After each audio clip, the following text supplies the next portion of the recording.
региона до обяд количествата на валежите да достигнат 50 литра на квадратен метър. Очаква се усложнена обстановка в районите на Видин и София.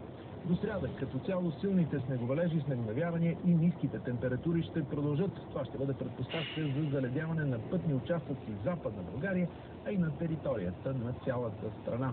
В момента републиканските пътища са проходими при зимни условия, съобщиха от агенция Пътна инфраструктура.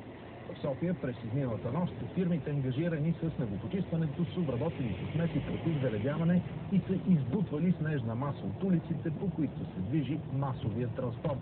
Това съобщиха от прес-центъра на Столичната община. По данни на общината, градският транспорт се движи нормално при зимни условия с минимално отклонение от графика. От света. Партийните лидери от управляващата гръцка коалиция подновяват днес кризисните преговори за подкрепата на спасителния план на Европейския съюз на стойност 130 милиарда евро. С нощи срещата между гръцкия премиер Лукас Пападимос и лидерите на три партии приключиха без постигане на споразумение. Премиерът търси подкрепа за суровите реформи, които са условия за спасителния план. Атина има нужда от финансова помощ до средата на марта, за да избегне изпадането в неплатежоспособност.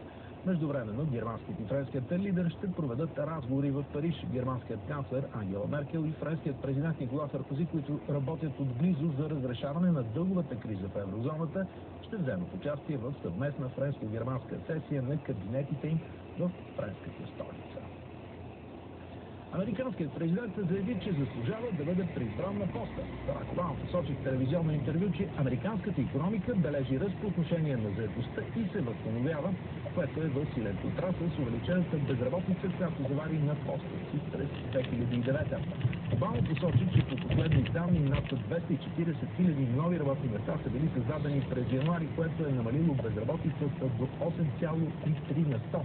Заслужава на втори мандат, заяви Обама, като напомни, че преди 3 години в Съединените щати са се губили 750 000 работни места месечно. Американският лидер обаче посочи, че трябва да се види как цялото американско производство набира скорост отново. Трябва да сме сигурни, че уменията на американските работници са най-добрите в света.